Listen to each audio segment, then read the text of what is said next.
मैं राजनीति में पढ़ खुद को लाचार नहीं कर सकता हूँ। तुम मुझको करना माफ, तुम्हें मैं प्यार नहीं कर सकता हूँ। क्योंकि राम जी कहते हैं जात भेद न आयो शर्म मैं नहीं देता। मैं किसी भी प्रकार की जाति पात को अस्वीकार करता हूँ। तो प्रश्न खड़ा है, सबने जो क्यों खाए थे राम ने? प्रश्न खड़ा है, सुविधाओं को क्यों ठुकराया राम ने? और चित्रकूट से गंडक फंड क्यों अपनाया राम ने? चित्रकूट में पूरा प्रवास कर सकता है। इसकी कमी तो है जरूर, लेकिन समाज के लिए, समाज को सबकी आवश्यकता। एक कवि जो है वो दुनिया पे अपनी छाप छोड़ने का दावा रखता है, महत्व रखता है, क्योंकि उसकी विचारधारा, उसकी सोच जो है सूर्य की रोशनी से भी आगे है। इसलिए कहा गया है कि जहाँ न पहुँचे रवि वहाँ पहुँचे कवि। और कवि की हम बात कर रहे हैं तो कवि का मंच लगा हुआ है, अंतर्राष्ट्रीय मंच लगा है। यहाँ पे हम गोरखपुर में मौजूद हैं। नमस्कार, मेरा नाम है विकास त्रिपाठी और आप देखना शुरू कर चुके हैं खबर पत्र। चलिए, यहाँ पे कुछ सदस्य मौजूद हैं जो कि बताएंगे कविता के बारे में। उनसे हम बात करेंगे कि कविता का ऐसा जब मंच शुरू होता है तो उनके मन में क्या भावनाएं होती हैं, उनके मन में क्या इच्छाएं होती हैं और कितना उसको प्रेरित करते हैं, कितना उस पर जो अपना प्रभाव डालते हैं। चलिए हम शुरू करते हैं। राज्य मंत्री जो है हमारे साथ अवनीश तिवारी जी मौजूद हैं और उनसे पूछेंगे जब ऐसे मंच का अश्विनी त्रिपाठी जी मौजूद हैं और हम उनसे पूछेंगे कि जब ऐसे मंच का आगाज होता है, और क्योंकि पूर्वांचल में देखने को मिलता है कि बस नाच गाना हमेशा चलता रहता है, और जब ऐसे मंच को लोग रिप्रेजेंट करते हैं गाँव में या फिर इसका प्रभाव डालते हैं, तो आपको कैसा लगता है? इस प्रकार के जो कार्यक्रम हैं देहात में ही होने चाहिए, मेरा ये मानना है। क्योंकि ये सारे के सारे जो साहित्य से जुड़े हुए कवि लोग हैं, इनकी ये समाज के दर्पण है और समाज का दर्पण गांव में आना चाहिए। गांव से समाज के लोगों को दिशा जानी चाहिए। ये अच्छा प्रयास है, सार्थक प्रयास है। लेकिन आजकल देखा जा रहा है कि लोग जो युवा हैं वो किताबों को पढ़ना छोड़ दिए हैं और ज़्यादातर फ़ोन पे उनका ध्यान रहता है। वो समाज को दर्पण जो है भूलते जा रहे हैं। इस पे आपका क्या ओपिनियन है आपका? समाज से जुआ कभी अलग हो ही नहीं सकता। आज का जुआ कल का मेरा भविष्य है। हम जुआ को सही रास्ते पर ले चलने के लिए हम जिम्मेवारी हमको लेनी चाहिए, हमें प्रयास करना चाहिए।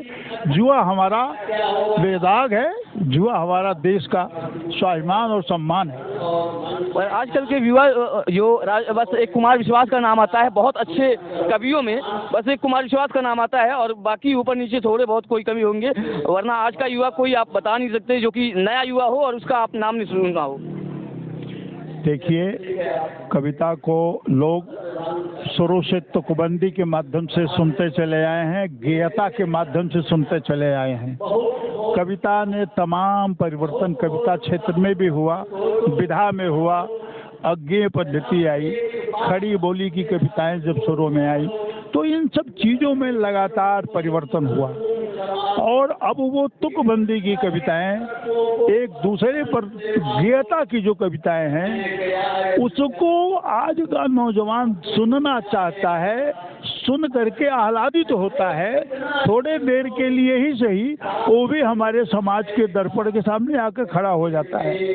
इसलिए इसकी कमी तो है ज़रूर, लेकिन समाज के लिए, समाज को सबकी आवश्यकता है, इसलिए जुआ सर्वोपरि है। और ऐसे मंच बहुत कम देखने को मिलते हैं। ऐसा क्यों है? मतलब लोग इतना इंटरेस्ट नहीं लेते। जैसा आपने कहा कि ऐसा ज़रूर है कि युवा जो है बहुत कम इंटरेस्ट रखते हैं, बहुत ज़्यादा उनका लुभाव नहीं है इन सब चीज़ों के प्रति। आजकल खेल कूद का ज़्यादा, स्पोर्ट का ज़्यादा चलन चल चुका है और पढ़ने का बहुत कम चलन है। तो इस पर मतलब किस तरीके से आप चाहेंगे कि एक मैसेज दे ताकि लोग जो है प्रेरित हों इस चीज़ों के प्रति? देखिए, हमारे नौजवान को पढ़ना चाहिए, अपने कर्तव्य पथ पर आगे बढ़ना चाहिए, ये तो हम ज़रूर उनसे अपील करेंगे।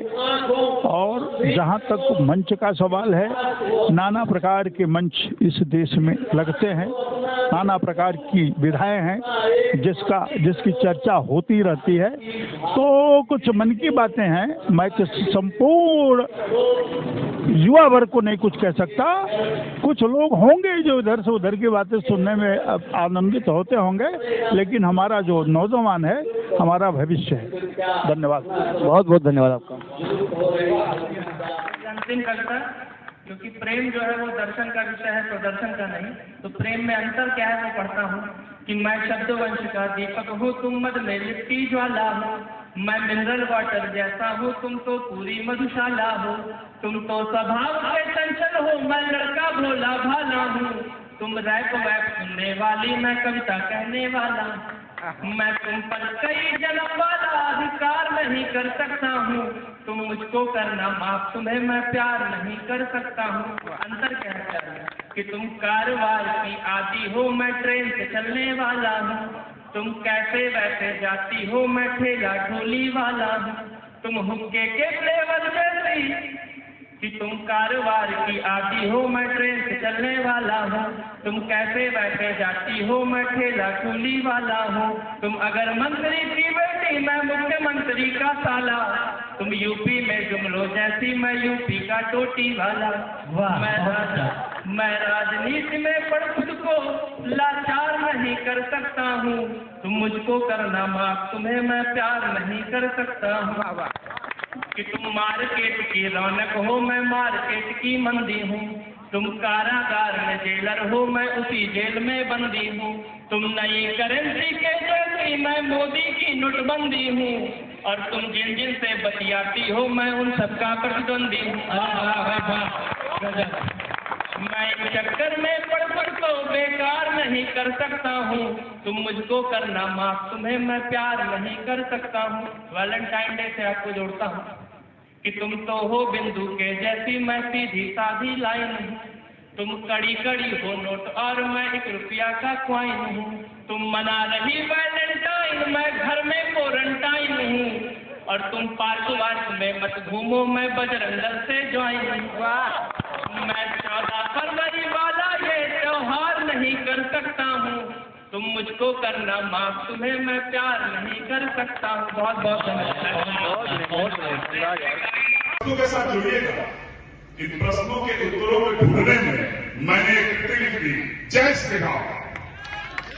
और अमेजन पर जब आप जाएंगे तो ये आपको पुस्तक प्राप्त हो जाएगी। इस पुस्तक का नाम क्या है, एक बार बोलिए, जय श्री राम। तो प्रश्न खड़ा है, दशरथ घर ही क्यों आए थे राम जी। प्रश्न खड़ा है, सबरी जूठन क्यों खाए थे राम जी। क्या इसीलिए खाए थे कि हम अपने किसी भाई को छुआछूत माने, अशिक्षित माने। क्षमा करिएगा मित्रों, अगर हम राम को मानते हैं तो हमें राम की भी माननी पड़ेगी, क्योंकि राम जी कहते हैं जात भेद न कायो शरण मैं भिन्नता। मैं किसी भी प्रकार की जाति पात को अस्वीकार करता हूँ। तो प्रश्न खड़ा है, सबरी जूठन क्यों खाए थे राम जी। प्रश्न खड़ा है, सुविधाओं को क्यों ठुकराया राम ने। और चित्रकूट से गंडक फंड क्यों अपनाया राम ने। चित्रकूट में पूरा वनवास कर सकता था, तो चित्रकूट से गंडक फंड क्यों अपनाया राम ने। उत्तर से दक्षिण तक पैदल क्यों घुमा था राम ने। और अवध की माटी को संग लेके क्यों छुआ था राम ने। जन्म जन्मभूमि से स्वर्ग का विदेशी। मुझे इस बात का गर्व है कि मैं देवभूमि देवरिया का निवासी। मुझे इस बात का गर्व है कि मैं उत्तर प्रदेश का निवासी हूँ। और मुझे इस बात का गर्व है कि मैं इस अद्भुत देश भारत का वासी हूँ, जहाँ श्री राम ने अवतार लिया है। हमारी माताएं बहनें बैठी हुई हैं। जब श्री राम जी का जन्म होता है एक सोहर, तो हमारी माताएं बहनें सोहर गाती हैं। सोहर कैसे होता है कि जन्म लिए रघुरैया अवध में